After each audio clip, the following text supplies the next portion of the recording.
Okay, ಕೆಲಸ ಮಾಡ್ತಾ ಇದ್ದದ್ದು ಒಂದು ಪಾರ್ಟ್ ಆಯಿತು. ಬಿಸ್ನೆಸ್ ಮಾಡಬೇಕು ಅಂತ ನಿಮಗೆ ಯಾವಾಗ ಅನ್ನಿಸ್ತು? Thanks to Covid.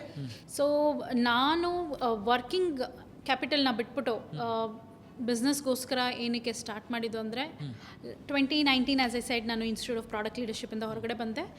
ಸಿಂಪ್ಲಿ ಇಲ್ಲ, ನಾನು ಇನ್ನೊಂದು ಎಟೆಕ್ ಕಂಪ್ನಿನ ಜಾಯ್ನ್ ಆಗಬೇಕಾಗಿತ್ತು. ಸೊ ನಾನು ಇನ್ನೇನು ಜಾಯ್ನ್ ಆಗೊಂಡು 2 months ಆಗಿರಲಿಲ್ಲ, ಕೋವಿಡ್ ಬಂತು. Is that. ಇನ್ನೊಂದು ರಿಯಲೈಸೇಷನ್ ಏನು ಕೋವಿಡಲ್ಲಿ ಅಂತ ಹೇಳಿದ್ರೆ, ಕೋವಿಡ್ 2 ಒಳ್ಳೆ ಕೆಲಸ ಮಾಡ್ತು. ಒಂದು ಇಷ್ಟು ದಿನ ಯಾವ್ಯಾವ ಮೆಂಟಾಲಿಟಿ, ಮನೇಲಿ ಕುತ್ಕೊಂಡು ಯಾರೋ ಕೆಲಸ ಮಾಡಲ್ಲ ಅನ್ನೋ ಮೆಂಟಾಲಿಟಿನ ಚೇಂಜ್ ಮಾಡಿಬಿಡ್ತು. ಸೊ ಎಂಟೈರ್ ಯೂನಿವರ್ಸ್ ಅಂದ್ಕೊಳ್ಳಿ, ಎಲ್ಲ ವರ್ಕ್ ಫ್ರಮ್ ಹೋಮಲ್ಲಿ ಚೇಂಜ್ ಆಗೋಯ್ತು. So over night. ಇಲ್ಲ ಅಂದರೆ ಅದಕ್ಕಿಂತ ಮುಂಚೆ ಯಾರಾದರೂ ವರ್ಕ್ ಫ್ರಮ್ ಹೋಮ್ ಕೊಡ್ತೀನಿ ಅಂದರೆ ವರ್ಕ್ ಫ್ರಮ್ ಹೋಮ್ ಮೇಲೆ ಏನಿರ್ತೀರ, ಮನೇಲಿ ಕುತ್ಕೊಂಡು ನಿದ್ದೆ ಮಾಡ್ತೀರಾ. ಬಟ್ ಕೋವಿಡ್ ಅದನ್ನು ರಾಂಗ್ ಪ್ರೂವ್ ಮಾಡಿದೆ. ಸೆಕೆಂಡ್, ಕೋವಿಡ್ ಇನ್ನೊಂದು ರಿಯಲೈಸೇಷನ್ ಏನು ಕೊಟ್ಟಿದೆ ಜನಕ್ಕೆ ಅಂತ ಹೇಳಿದ್ರೆ, any time any day anything can happen. Nature ಆ ಥರ ಇದೆ.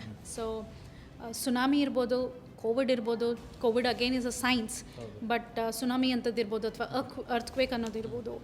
ಇವೆಲ್ಲ ತುಂಬ ಅನ್ಪ್ರೆಡಿಕ್ಟೆಡ್ ಆಗಿ ಬರುತ್ತೆ ಒಬ್ಬರ ಜೀವನದಲ್ಲಿ. So we have to be, ಯಾವಾಗಲೂ ನಾವು ಪ್ರಿಪೇರ್ಡ್ ಆಗಿರಬೇಕು, ಆ ರೆಡಿನೆಸ್ ನಮ್ಮ ಹತ್ರ ಇರಬೇಕು. ಸೊ ಆವಾಗ ನಾವು ಓಕೆ, ನಾನು ಆಲ್ರೆಡಿ ಕೆಲಸ ಮಾಡ್ತಾ ಇದ್ದೀನಿ, ಬಟ್ ಎಷ್ಟು ದಿನ ಅಂತ ಕೆಲಸ ಮಾಡ್ತೀರಾ? Boss Vala, B the boss.